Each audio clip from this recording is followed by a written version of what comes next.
오늘 하나님 말씀 창세기 2장 7절 말씀 보겠습니다.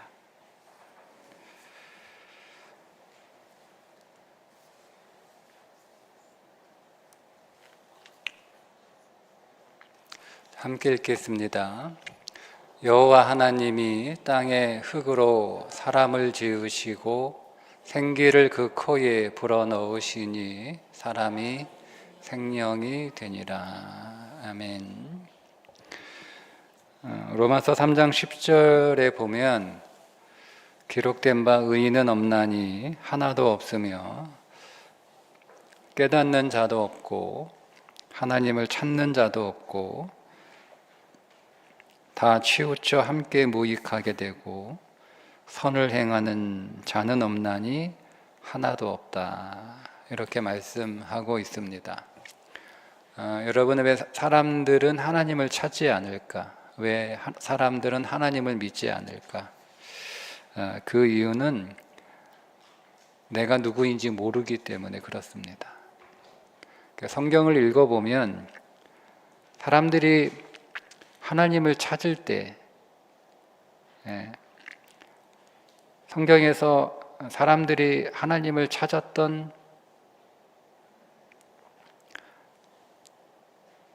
첫 구절이 창세기 4장 마지막 절이었던 것 같아요. 제가 정확하게 기억은 안 나는데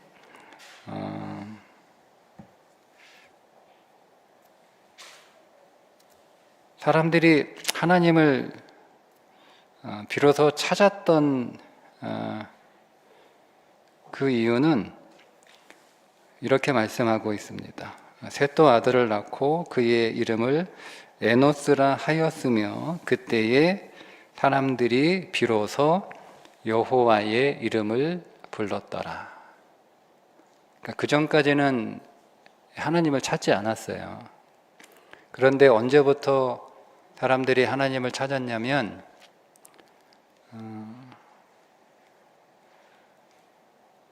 죽은 아벨 대신 셋을 주셨고 그 셋이 아들을 낳았는데 그 이름을 에노스라고 지을 때부터. 근데 이 에노스라고 하는 이름의 의미가 뭐냐면 사람은 죽을 수밖에 없는 존재다, 이런 뜻이거든요. 그러니까 내가 죽을 수밖에 없는 존재라는 그 깨달음이 생겼을 때 비로소 하나님을 찾는다는 거죠. 그러니까 그 이후에 모든 성경에 나오는 하나님을 찾는 사람이나 사건들은 공통점이 하나 있어요. 내가 누군지 알 때. 출애굽기에 보면 대표적으로 자신들이 노예라고 깨닫게 되었을 때 그때 하나님을 찾잖아요. 400년 동안 하나님을 찾지 않아요. 하나님의 백성이 하나님을 찾지 않잖아요. 그런데 그들이 애굽에서 400년 동안 노예로 죽도록 고생할 때 비로소 하나님을 찾습니다. 그러니까 이런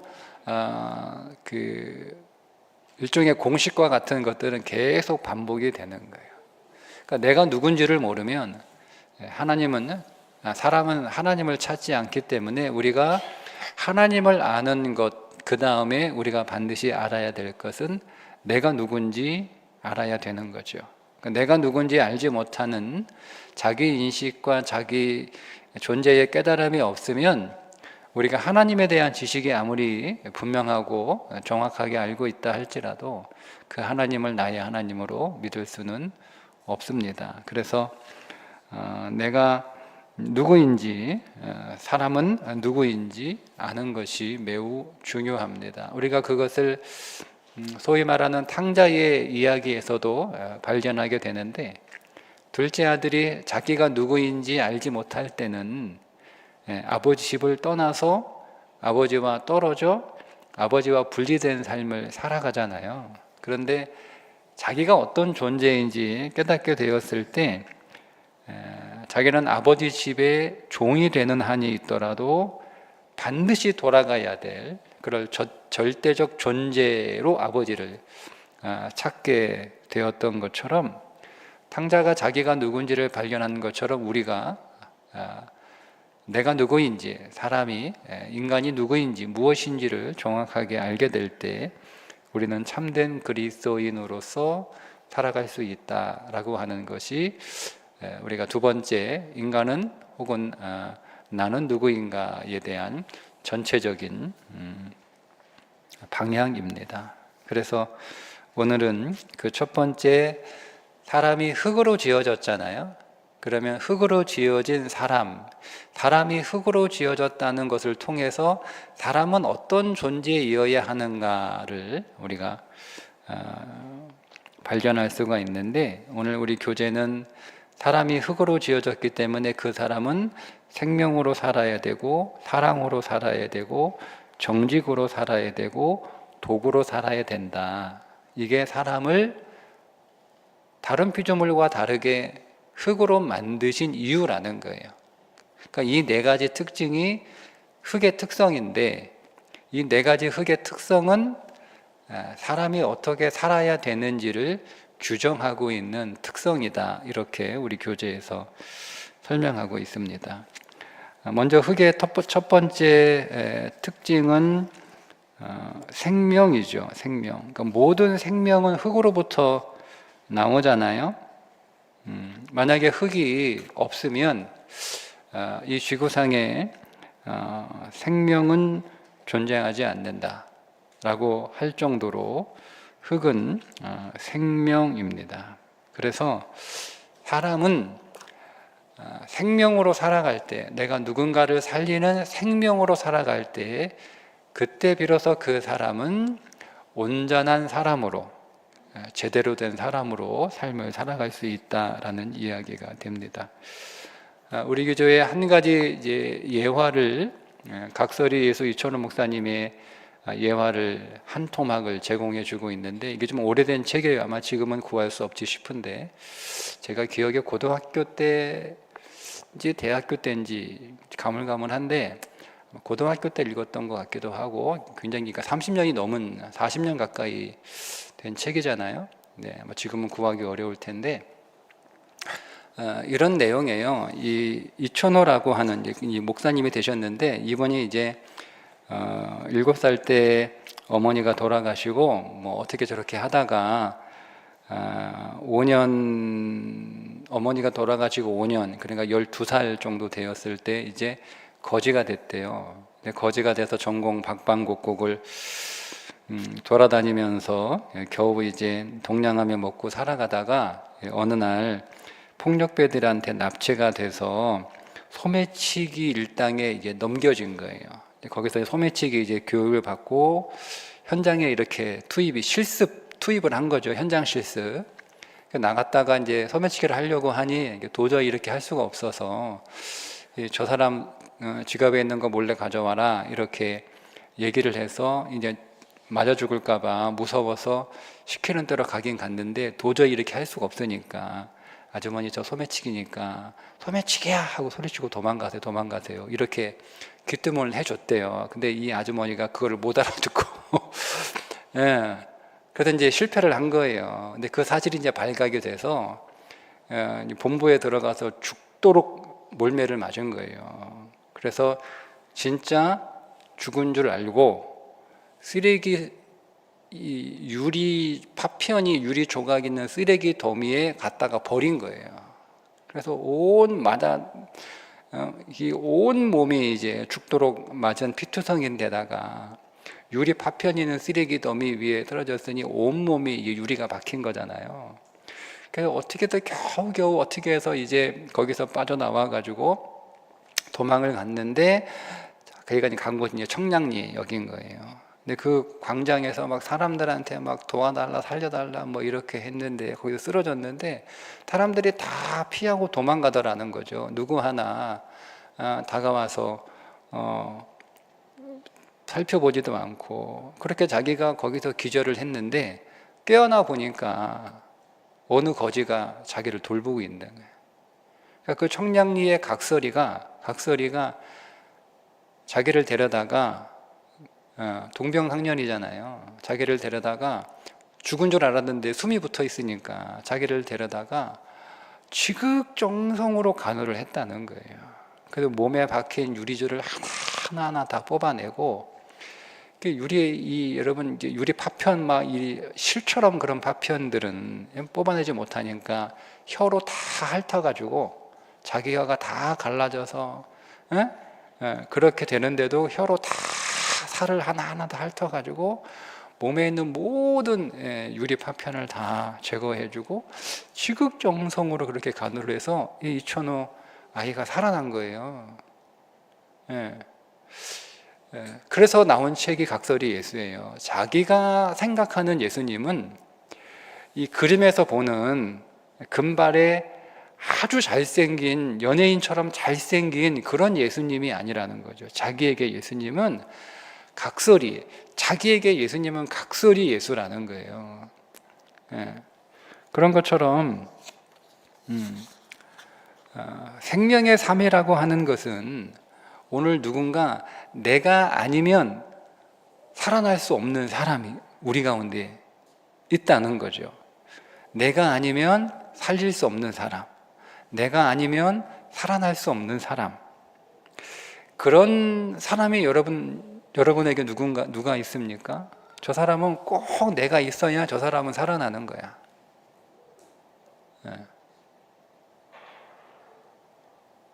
그게 생명의 삶이에요. 생명의 삶이에요. 저 사람은 꼭 내가 있어야 저 사람은 살아날 수 있어. 저 사람은 내가 아니면 살아날 수가 없어. 그게 생명의 삶이에요. 그게 그 누구예요? 한번 생각해 보세요. 우리에게 나한테는 그렇게 이천호 같은 길바닥에 쓰러져 그런 사람은 꼭 그런 사람일 필요는 없잖아요. 여러분, 아내는 남편이 아니면 살아날 수 없어요. 그 남편이 다른 남자가 때문에 살아나면 그 문제가 있는 거잖아요.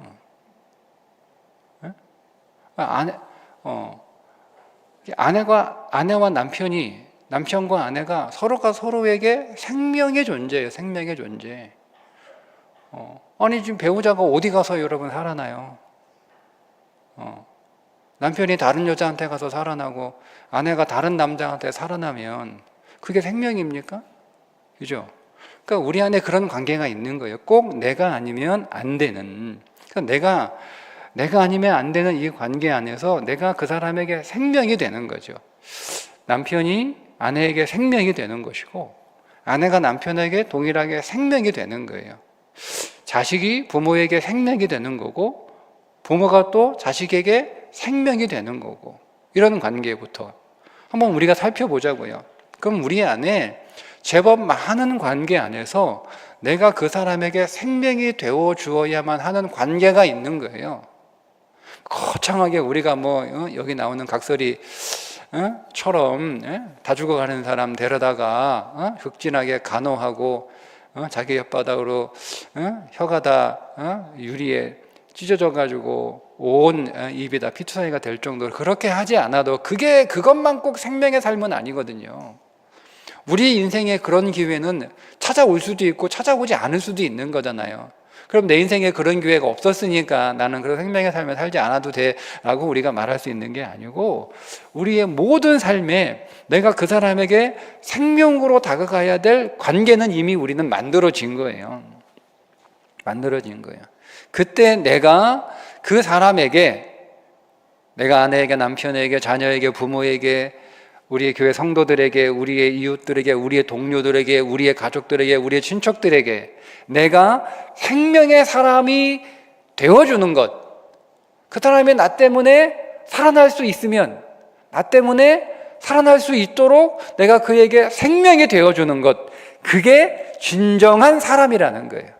그게 진정한 사람. 하나님이 목적하시고 하나님이 창조하신 그렇게 생명이 되라고 우리를 흙으로 만드셨다는 내용입니다. 두 번째 흙의 특징은 사랑이죠. 흙은 온갖 쓰레기를 마다 않고 다 품어줍니다. 만약에 여러분 흙이 인간의 모든 쓰레기와 오물을 품어주지 않으면 이 지구는 거대한 쓰레기장이 이미 되고도 남았을 텐데, 다행히 흙이 이거를 다 품어주는 거예요. 흙이 다 품어주는 거예요. 가리지 않아요. 모든 것을 다 차별하지 않고 구별하지 않고 다 품어주고, 품어줄 뿐만 아니라 오히려 세상을 정화시켜 주는 거잖아요. 그게 흙의 특징인 것처럼 흙은 그래서 사랑이 나는 거죠. 사랑. 책에서는 사랑과 동정을 구분을 하는데요. 동정은 일회적이고 단회적이고 일시적이고, 사랑은 지속적이고 반복적이고, 그게 이제 사마리아인의 비유를 그렇게 이제 해석을 해서 적용을 해주는데, 사마리아 사람들이 길을 가다가 강도 만난 사람을 만나게 되는데, 불쌍하니까 이 사람을 이제 자기가 가지고 있는 포도주로 또 상처를 싸매어주고 또 치료해주고, 그리고 이제 주막에 데리고 가서 이제 간호해주고, 그리고 이제 떠나잖아요. 자기가 갈 길이 있으니까. 이제 그러면서 하는 말이 뭐예요? 내가 다시 올 테니까, 내가 다시 올 때까지 이 사람을 좀 잘 돌봐달라. 거기에 들어가는 비용이 얼마든 와서 내가 다시 다 계산하겠다라는 거예요. 그게 사랑이라는 거죠. 변하지 않는 사랑, 변하지 않는 사랑. 네. 그러니까 우리는, 여러분, 다른 사람은 다 그냥 모르고 지나갔는데, 이 사람은 지나간 사람들에 비하면 그들과 비교할 수 없을 정도로 이미 충분히 사랑을 한 사람이잖아요. 그러니까 우리가 여러분 그렇게 한 번의 감동으로 그렇게 사랑을 베풀 수는 있는 거예요. 근데 그게 감동이 식어지면 그 사랑의 베품이 중단되고 더 이상 이어지지 않으면 그거는 사랑이 아니고요. 그거는 동정인 거죠. 동정인 거죠. 사랑은 한 번의 감동으로 끝나는 게 아니고, 참된 사랑은 일시적이 아니라 반복해서 계속해서 지속적으로 그 사랑을 하는 것이 참된 사랑이다라는 거예요. 그러니까 여러분, 우리가 내가 저 사람한테 잘해, 내가 우리 이웃들에게 잘해, 근데 그게 동정일 수 있는 거예요. 동정. 사랑이 아닐 수 있다고요. 제가 전에도 한번 주보에 예화처럼 하나 썼던 내용인데, 아마 비슷한 내용이 우리 책에도 나와 있는데, 어느 신사가 길을 가다가 동냥하는 거지를 만났는데, 그 거지가 불쌍해서 지갑을 꺼내 돈을 주려고 하니까 지갑 안에 돈이, 지갑이 아예 없는 거예요. 지갑을 가지고 나온 줄 알았는데 당황스럽잖아요. 근데 그러면 우리가 돈을 주려고 그랬는데 지갑을 가지고 나오지 않아서 돈이 없으면 그냥 가잖아요. 뭐 어떻게 주려고 했는데 돈이 없으니까. 그런데 이 신사는 뭐라고 얘기하냐면, 미안합니다, 죄송합니다, 제가 아무것도 없네요, 이렇게 사과를 했다는 거예요. 그러니까 이 거지가 하는 말이, 아닙니다, 저는 이미 당신으로부터 많은 것을 받았습니다. 뭘 받은 거예요? 사랑을 받은 거잖아요. 돈만 주고 갔으면 동정을 받은 건데, 돈을 주지 않았지만 사랑을 받은 거잖아요.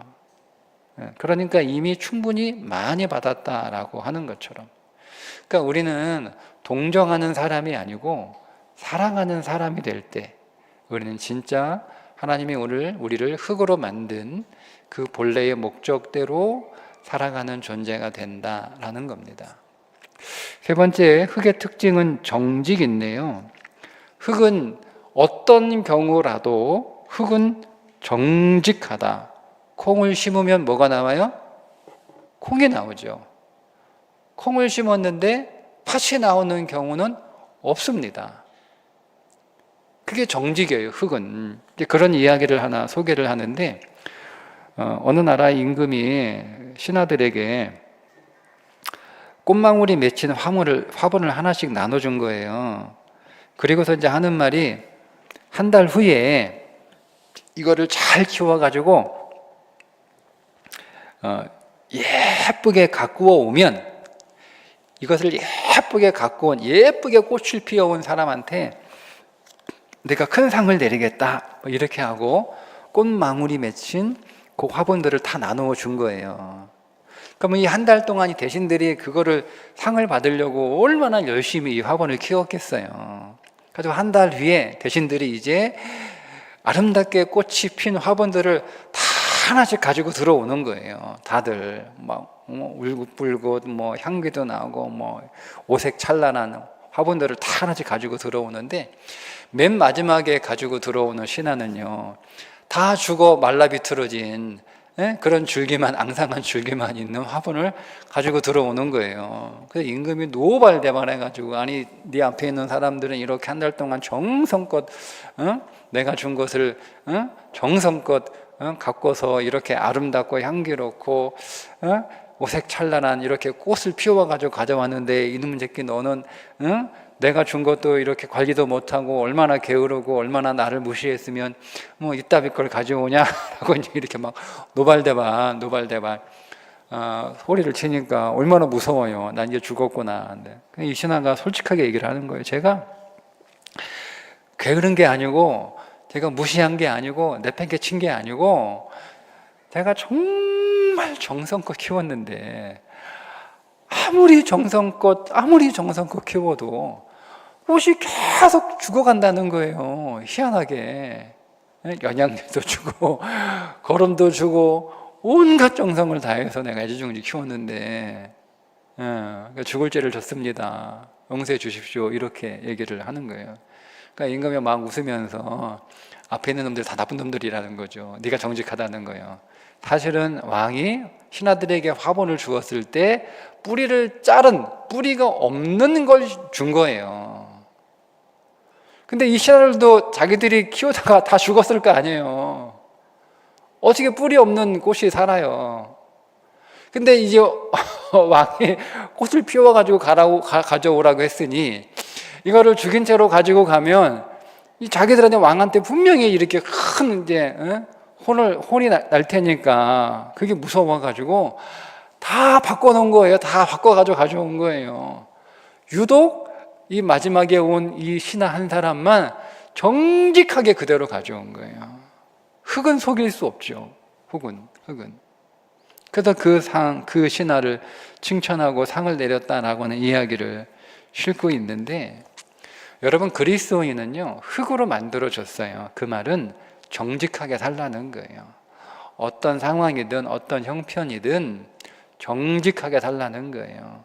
콩을 심었으면 콩을 얻으면 되는 거예요. 하나를 심었으면 하나를 얻으면 되는 거예요. 안 되면 안 되는 게 맞아요. 뿌리가 잘렸는데 안 되는 게 맞는 거잖아요. 근데 왜 억지로 되게 하냐는 거예요. 여러분, 안 되는 걸 되게 하는 게 능력입니까? 뿌리가 잘린 꽃을 아름답게 피우는 게 능력입니까? 그건 능력이 아니잖아요. 세상은 그걸 능력이라고 말합니다. 세상은 뿌리가 잘린 꽃을 아름답게 피워내는 것을 능력이라고 말합니다. 성경은 그거를 능력이 아니라 그거를 부정직이라고 얘기를 하는 거예요.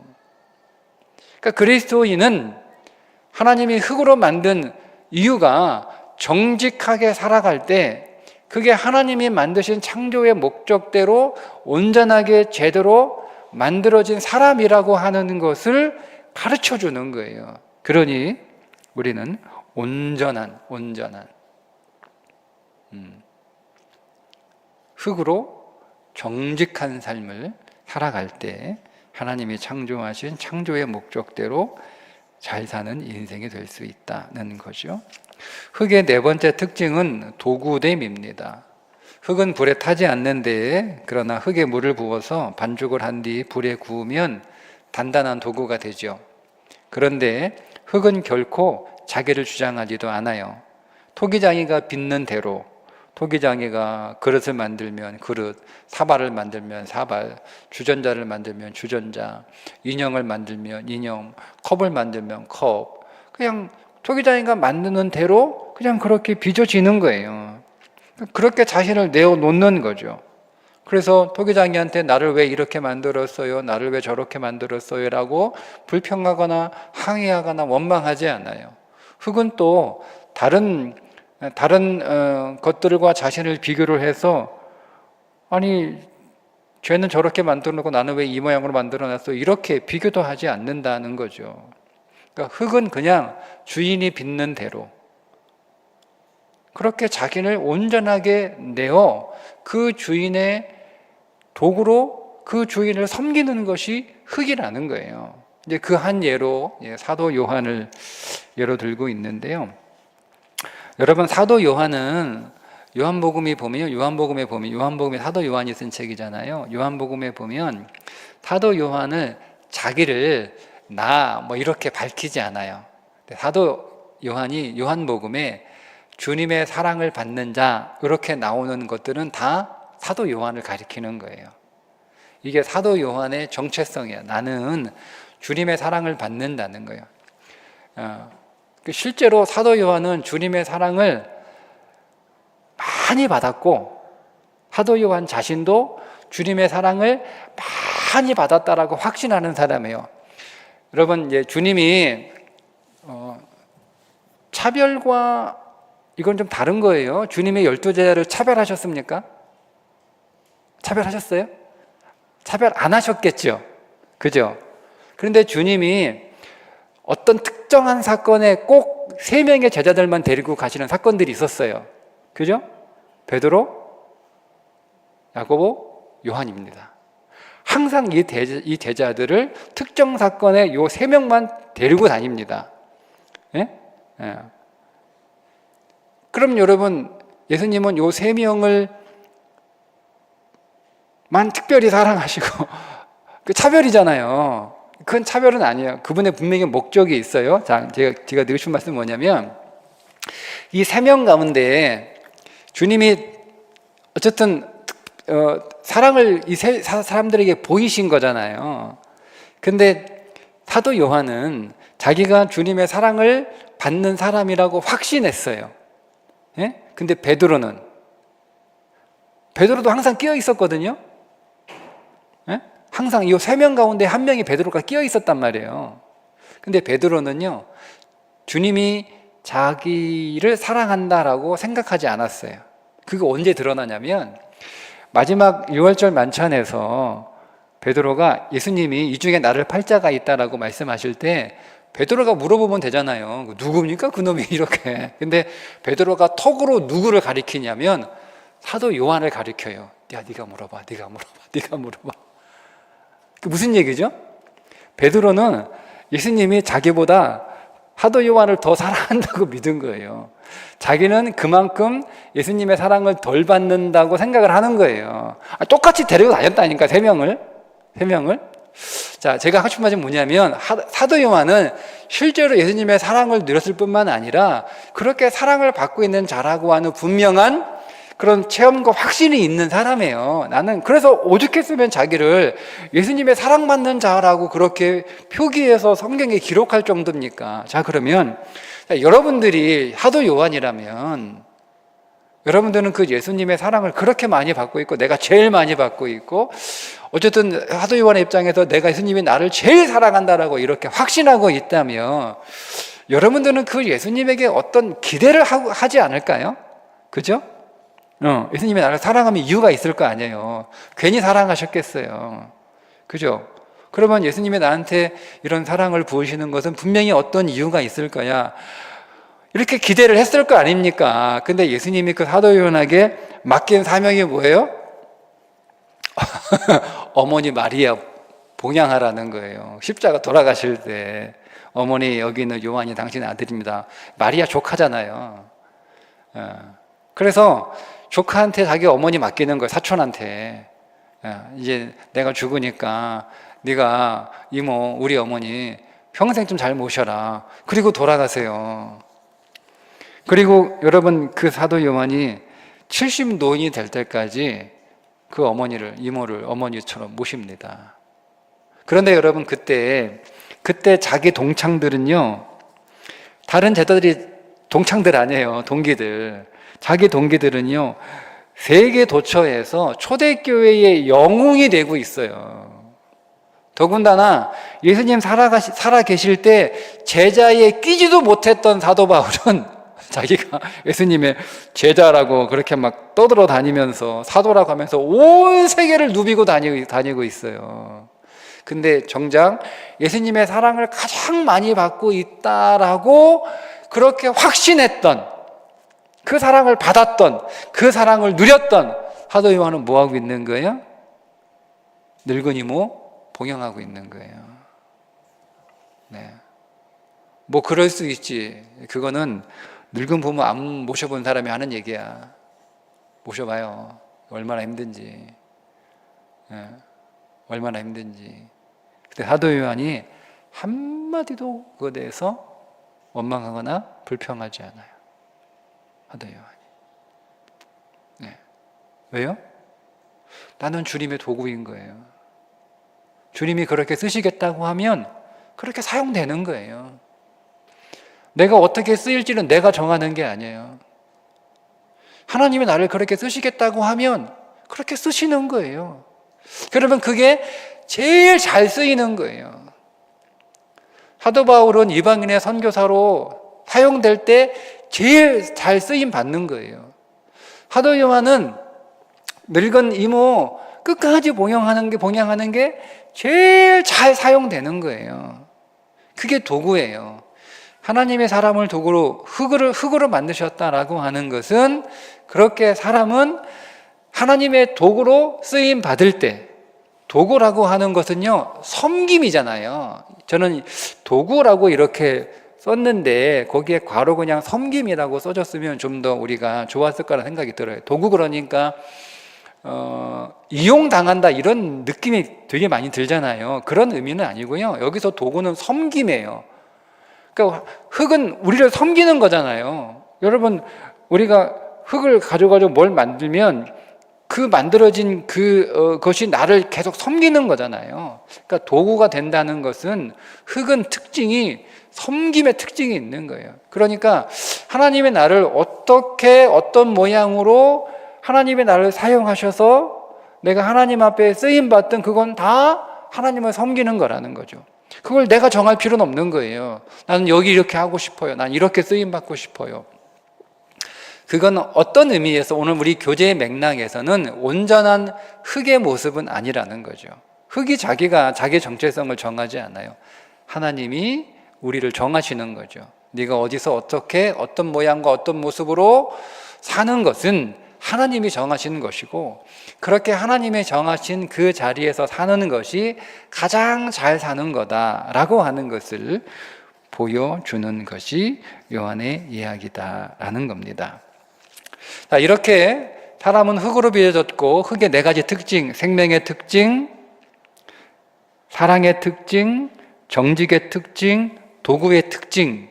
그래서 이 사람은 이 네 가지의 삶을 살아갈 때 가장 잘 살아가는 인생이 되는 거예요. 그런데 이 네 가지의 삶을 살아가기 위해서는 한 가지 반드시 필요한 전제 조건이 있어요. 그게 이제 오늘 우리가 읽었던 창세기 2장 7절의 말씀을 다시 한번 보면 이렇게 나와 있죠. 여호와 하나님이 땅의 흙으로 사람을 지으시고 생기를 그 코에 불어 넣으시니 사람이 생명이 되니라. 흙이 하나님이 창조한 의도와 목적대로 제대로 살려면, 생명으로 살려면, 사랑으로 살려면, 정직으로 살려면, 도구로 섬김의 삶을 살려면 뭐가 있어야 되는 거예요? 하나님이 그 코에 생기를 불어 넣으시니 생명이 된지라.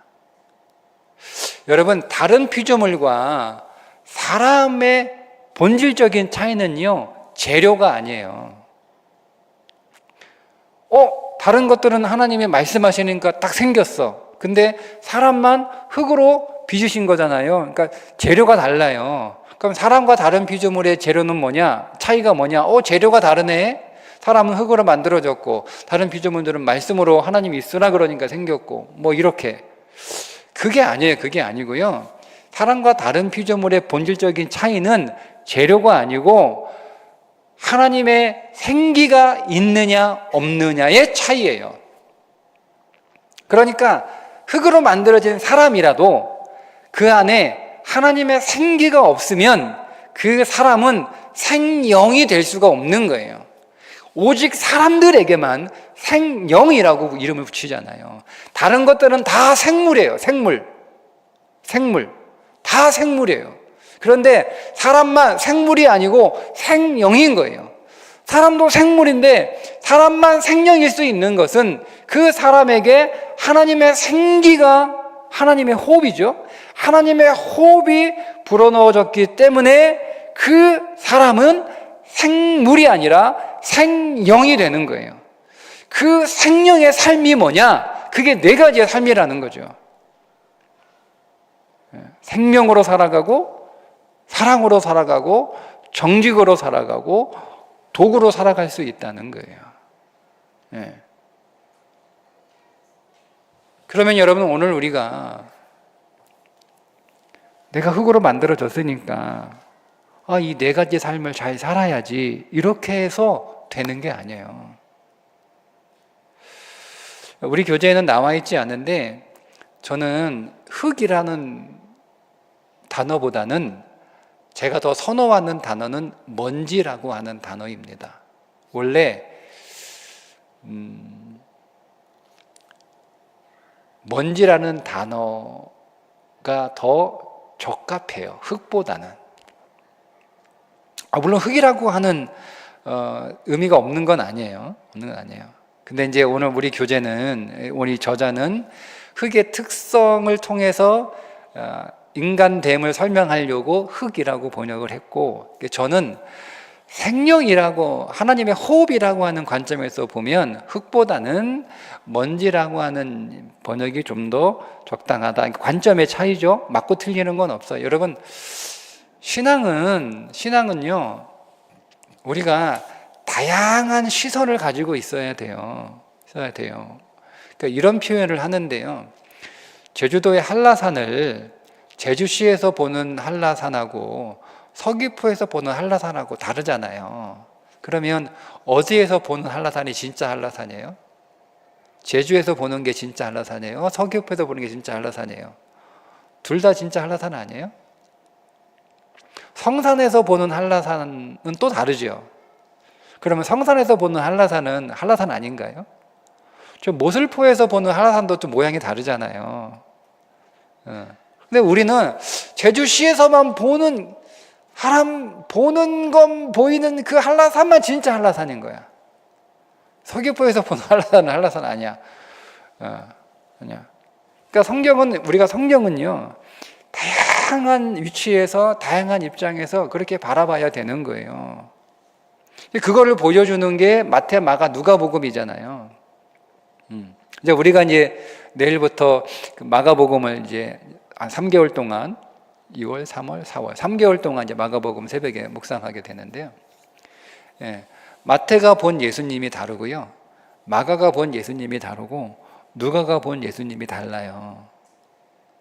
똑같은 예수님을 보는 관점이 다른 거예요. 왜 그러겠어요? 자기가 그 예수님을 소개하는 사람들이 다른 거예요. 마태는 유대인들에게 예수님을 소개하고 싶은 거예요.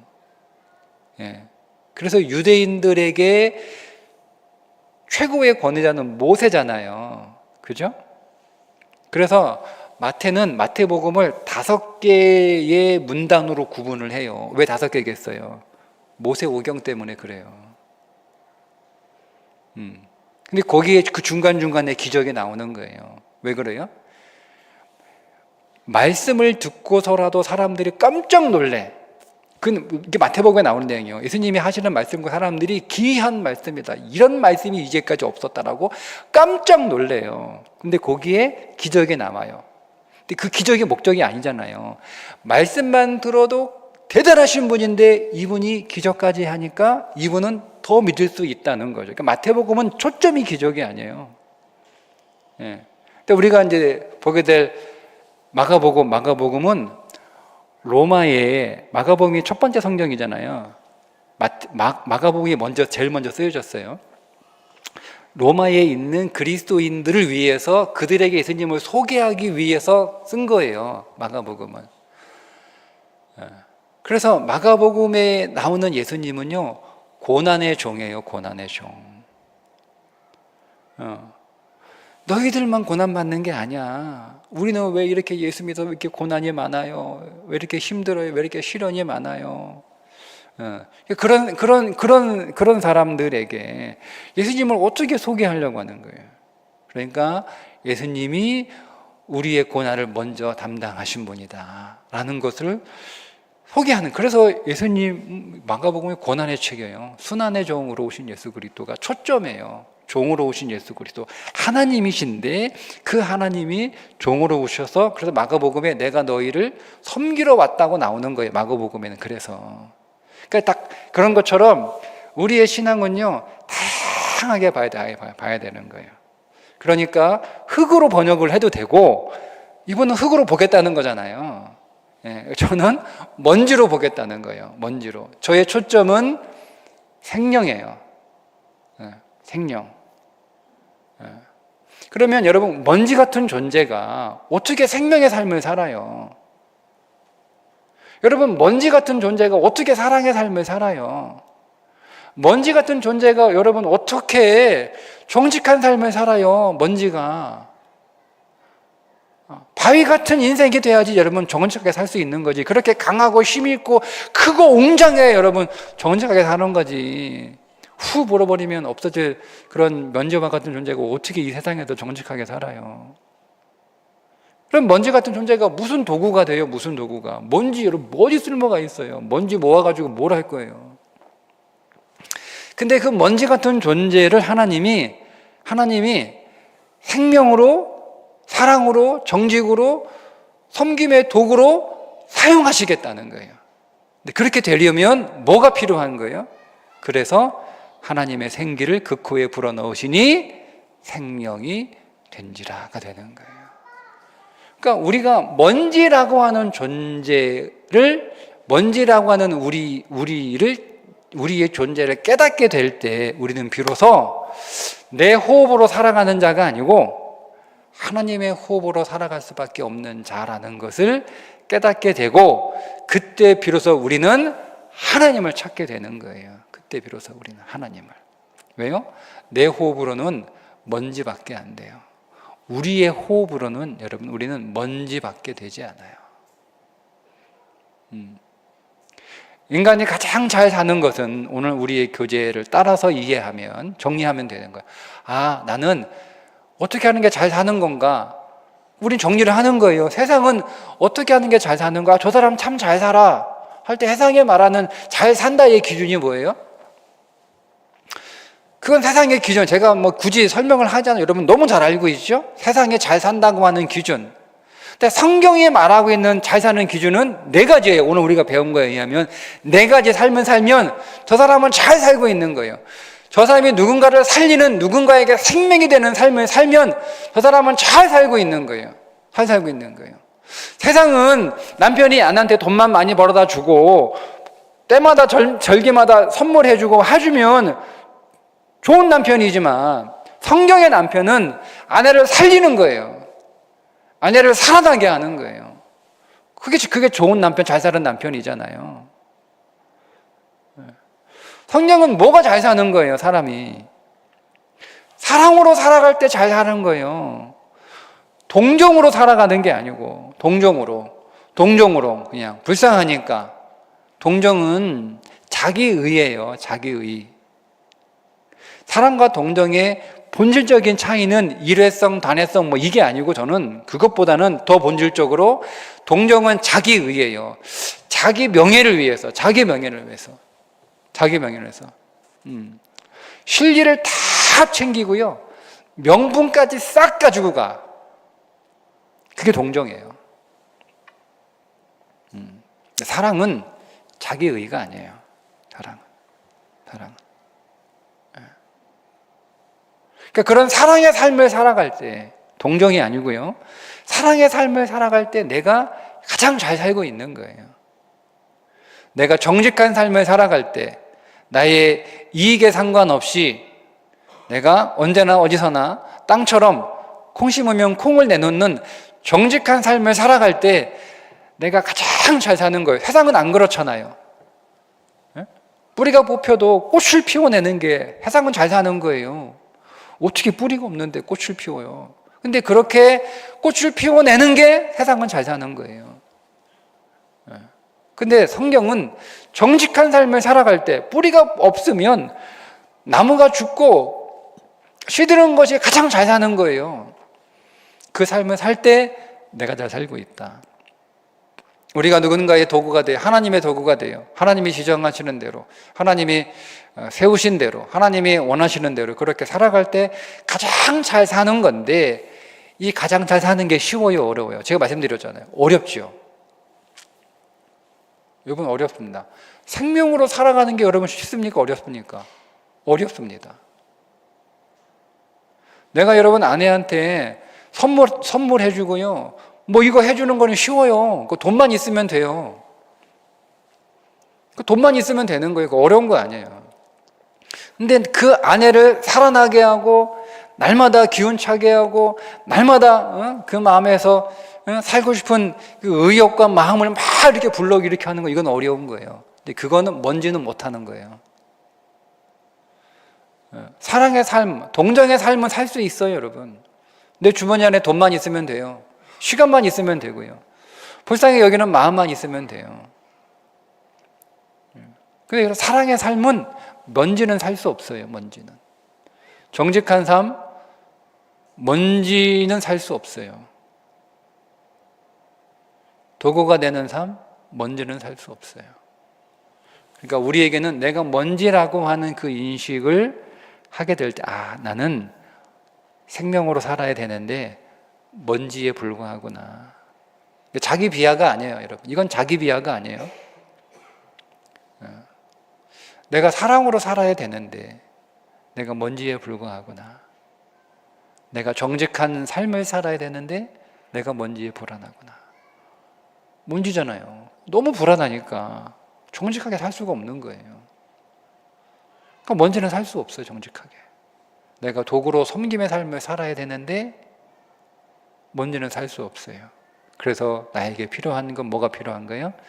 하나님의 생기, 신약의 용어로 성령, 그리스도의 영이 필요한 거예요. 그 그리스도의 영이 뭐예요? 진리의 영이잖아요.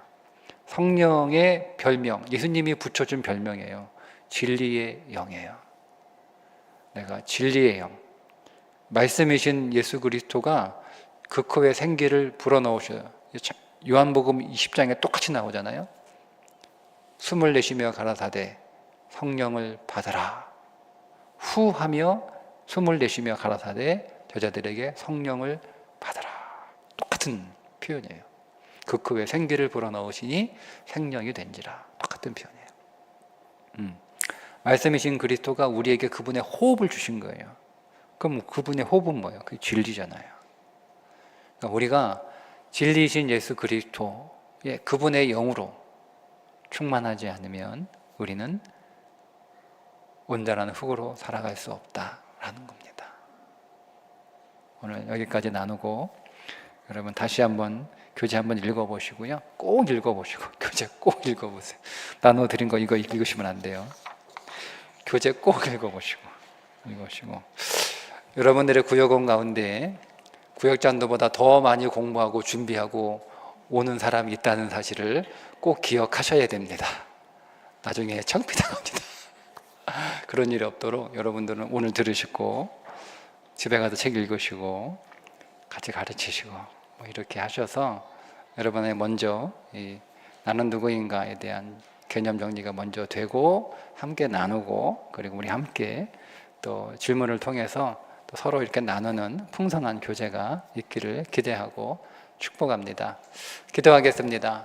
하나님 아버지, 내가 하나님을 정말 잘 믿으려면 내가 하나님을 정말 올바르게 믿으려면, 내가 하나님을 온전하게 의지하고 하나님과 정말 그 언약의 관계 안에서 살아가려면 내가 누구인지를 항상 깨닫고 나 자신의 자리가 어디인지를 항상 기억해야 됨을 다시 한번 알게 하시니 감사합니다. 오늘 우리를 흙으로 빚으셨으니 흙의 특징을 통하여 우리의 삶이 어떠해야 되는지를 알려주셨습니다. 하나님 잘 기억하게 하시고 이 삶을 잘 살아갈 수 있도록 주의 영으로 충만한 자들이 되게 하여 주옵소서. 이제는 우리 주 예수 그리스도의 은혜와 하나님 아버지의 극진하신 사랑과 성령님의 감화감동 교통 역사하심이 우리를 흙으로 지으신 하나님께서 우리에게 당신의 생기를 불어 넣으셔서 생명이 되게 하신 것처럼 우리 또한 진리를 먹고 마심으로 살아있는 영으로 우리에게 주어진 삶을 넉넉하게 온전하게 승리하며 살아가기를 원하는 우리 모두들 머리 위에 이제부터 영원토록 함께 하시길 간절히 축원하옵나이다. 아멘.